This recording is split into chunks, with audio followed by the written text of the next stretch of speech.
iki. Iene utokanga tangata iki ki whana wako. Ka whai a koe neu nau heni. Ko si mahino pe ia, ka koe. Koe ia, koe ka marot. Maro apito homo. Omo sia mea mai.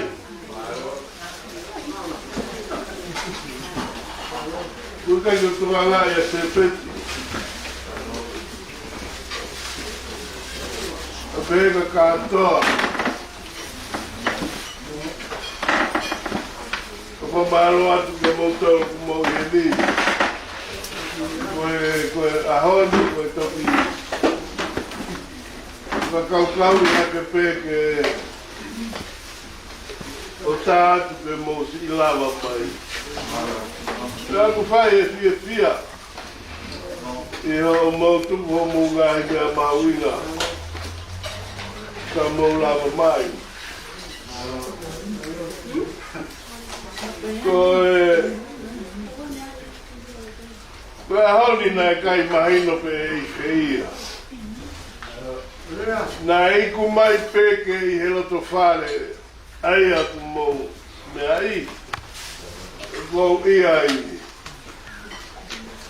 e nai tai mahino e ki whareni te au mai ki hao niu kei tuu pe kai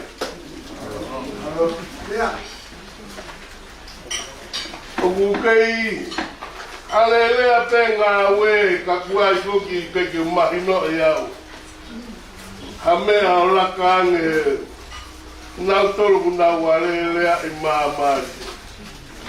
Kua osi e ngai konga lalahi hono alea I. Ko e toeni hono whakapoto I ko whē e whiunga mohotau I ri. Nā kai ki wa manaki e au mai ki a honu kei tua ki whare koe ni.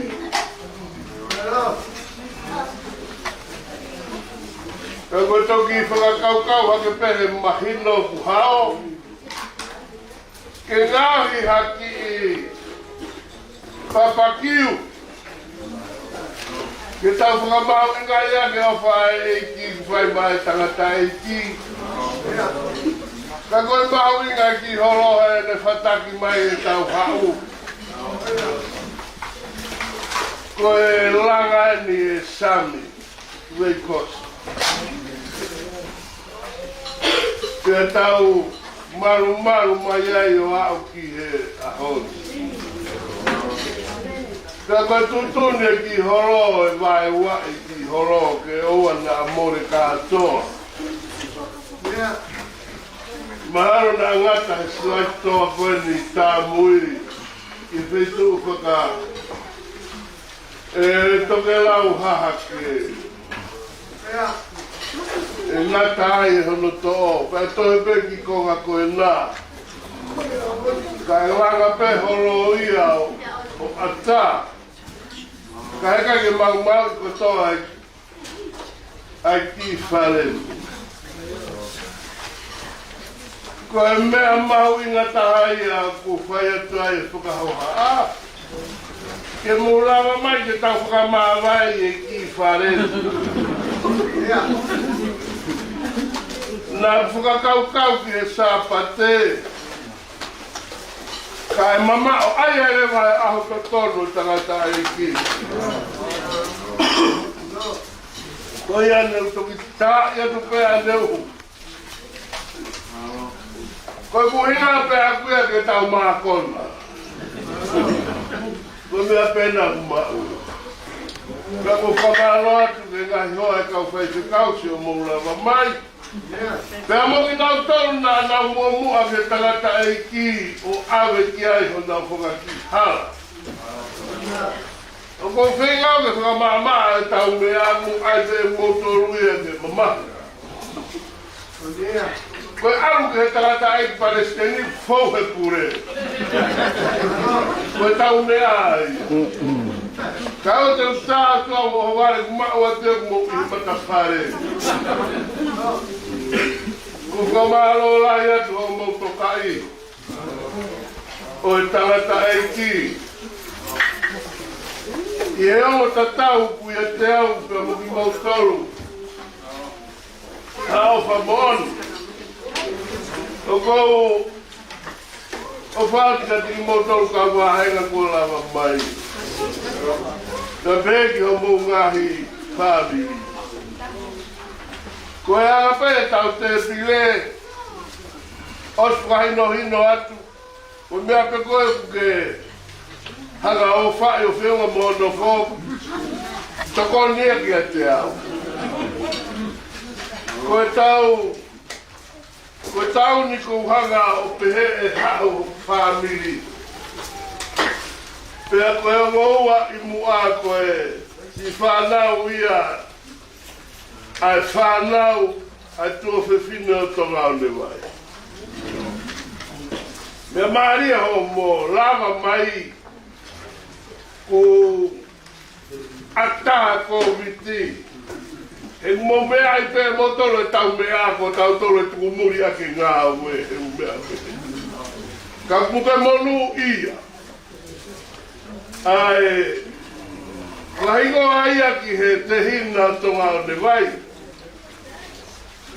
Pea ko taha whakataha mai mo e tamasi a pen mai lau. Ko e telefoni ko whakawhitu utaki mai, ko tamasi ko ni. Ko toa ia he hao o langa o mate au pito. Ko pea maaro e whakanou e ngā ue.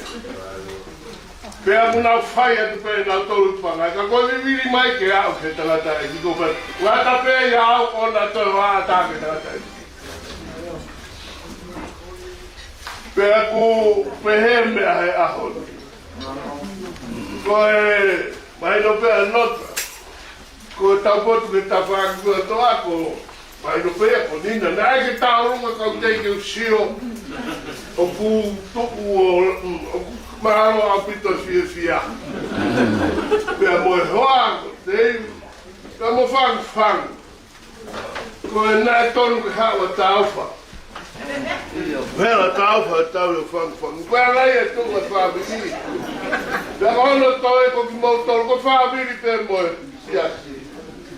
Pea kai mou a mea ko mou hela mai. O koutoa ngai pito e hoko e umea pēti ko whakahela. Ki he siasi. Koe ngai tunga ngai kautahamu nau tu he whabiri o nā. Hange pe ko e whotu na hai mai aki e lere mai. Pea koe au ku hoko no whikai. He kēke he ku lau kiru mo lau mano.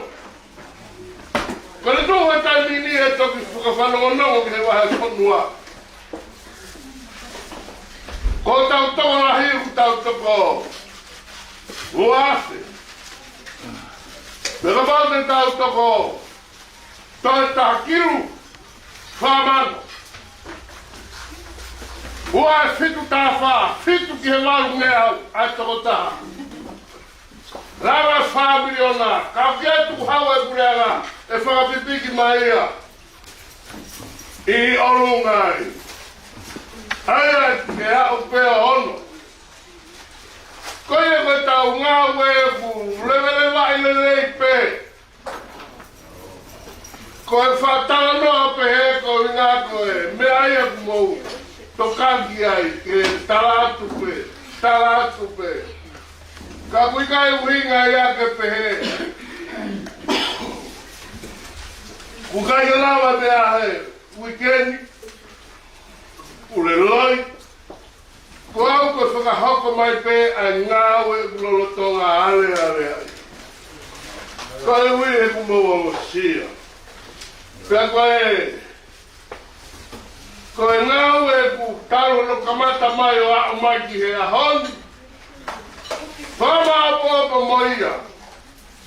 Ko asiawa 3 miliona maru kilu. Ko ngāwe rahi o ku whai.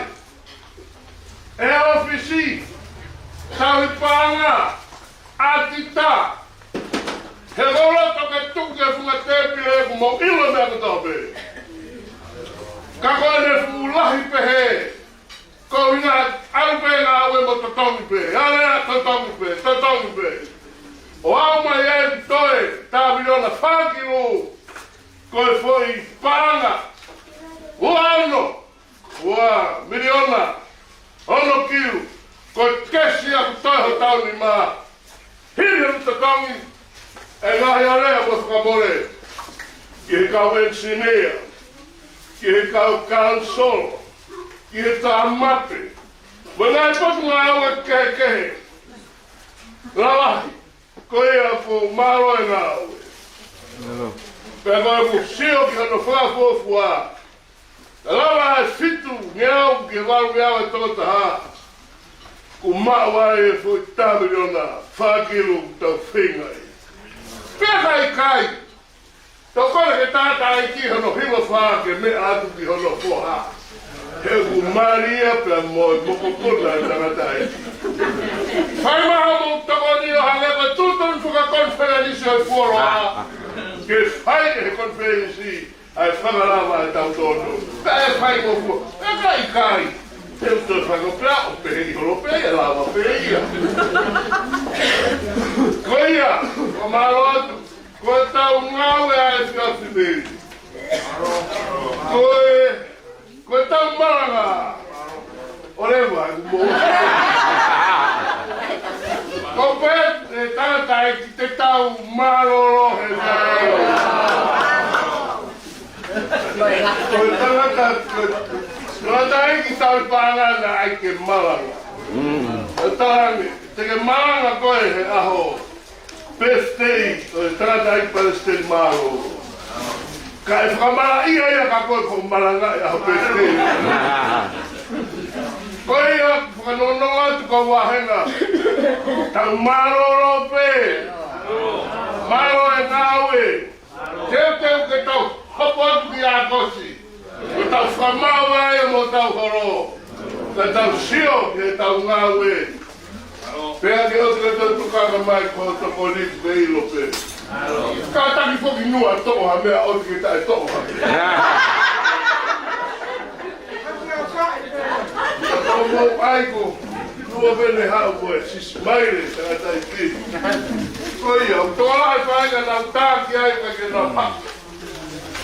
Ko i ki, mea ko toki nua. Ako mo ua.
healthy, fruitful life. But he's got a bit of news actually, because one of his granddaughters, Timolesi, is expecting a baby boy, and she's 2 weeks overdue. She's been waiting for power. And she went into hospital and she had a baby boy 2 weeks ago. Congratulations. Thank you.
Wala de kai ahoy tadaiti. Si family penalal mai mutai sesi. Toi nga family penalal mai ni Australia, Amerika, Tonga.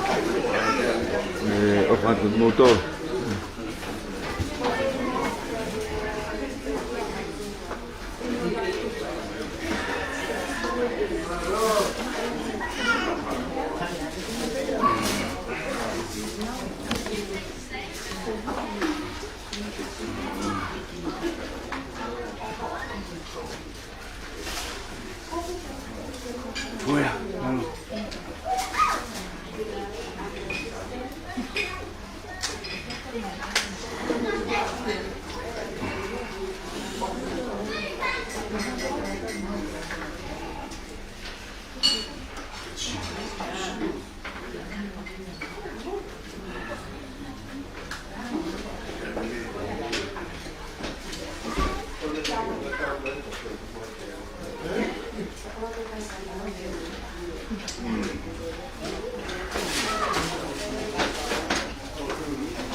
DJ di Fafan.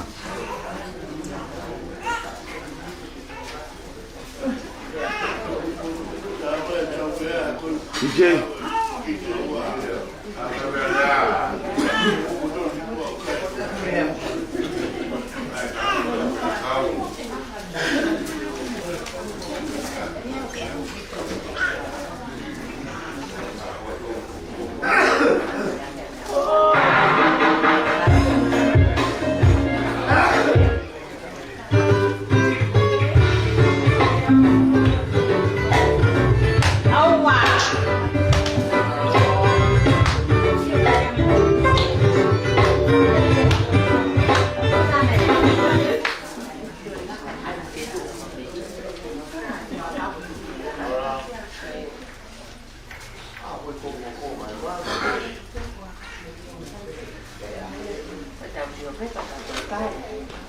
Iyo koe.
Chơi nó là hơi ngoài mình vừa gần đi vậy mà tôi thì ở phía kia của tôi thì ngoài tổng tập của ai ở tôi còn hai cái thì mà tôi thì nói đi rồi mà họ tôi là cái này họ sẽ ôi thì tôi mà thế nào tang maya ma lo tai ma te học te mo to ni ha tu to ni ai o to ya to ta ta mo to ta o ta ma ta pe ta ma ya ko ma lo ke to ma lo ke to ta u sia la ko ka ha ko ni mà quên học quên học sao như bậc phà là vì sai học cái trò hay vì mà nó còn tăng mắt rồi mà có trong tôi thì nào hả trong cả mắt trong cả mắt có tai mắt tai mắt tôi là mà đồ vậy quá mà đồ phải là dùng về làm mà như thế sẽ thế mà chúng tôi muốn nó phải đấy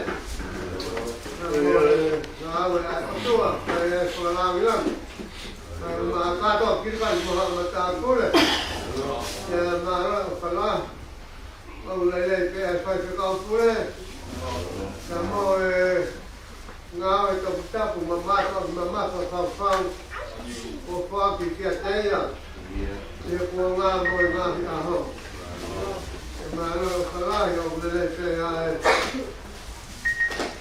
anh tao phải cao để nota thì cái mà thì cái cao phải cao ở tu thế à rồi ở phải ta ai cái phải làm coi cũng malo cái malo lên thế anh phăng rồi chỉ có khi này cái đó tu malo ông cái cho ai ở phải cái cái malo cái ông si ai sẽ tạo phá nào bởi phải học một xe phải học của người ta hơn rồi ôi rồi làm như là tôi với phụ cạo là cô khoa thì cái thế làm về nấu ăn hay là cái tạo hy vọng một phụ mà pha ở pha hương lại ở tôi cái làm mà phải là phải phải trả mà nói cái này phải mà nói vậy là phải công nghiệp của tôi cái của pha học của hệ hơn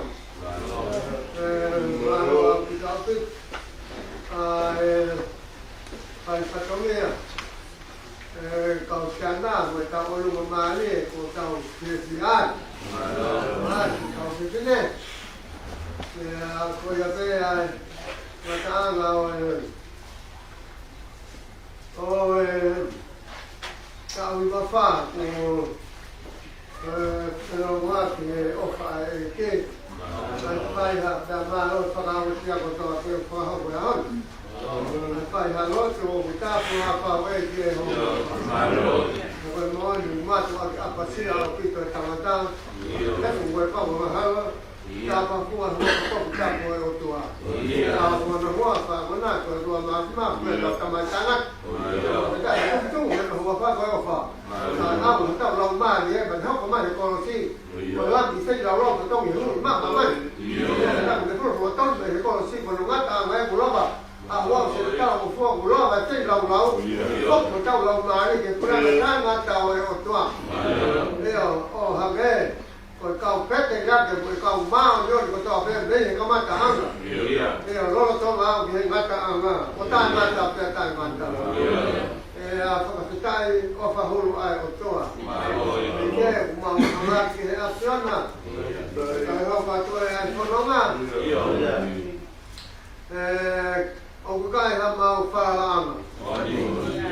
tape, koe afiona, kie, o tae ngata pia tae ngata. Sino ata mai ka te puela o mali.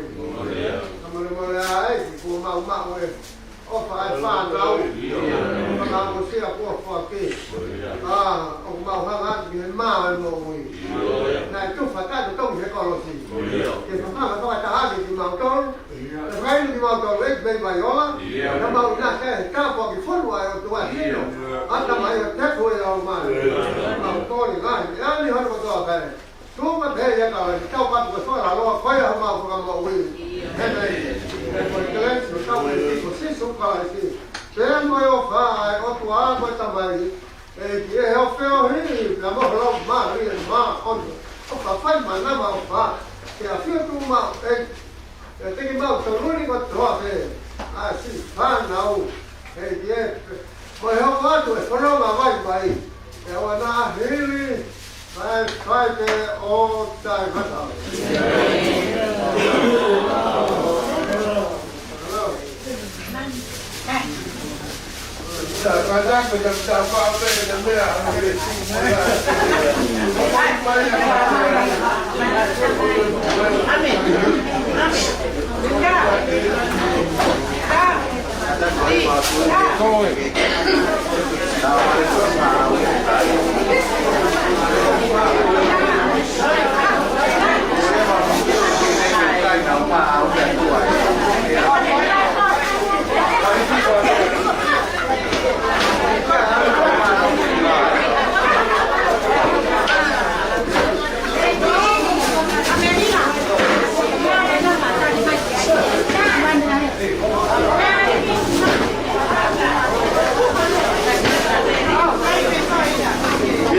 Mau dito.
Io malo apita si aku mai o si aho e tanta iki tua o pa ko moto ko to be ai ko la mai o family no ko to malo apita no e live ta u mai aho e kwenpa se a kutlaka ka pimleka ni keini mi família, mio, ono ngata anga ni we ngawe maui ngai ahoni, o ke kawe ki mo tolo no ko pe. Malo.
Io fa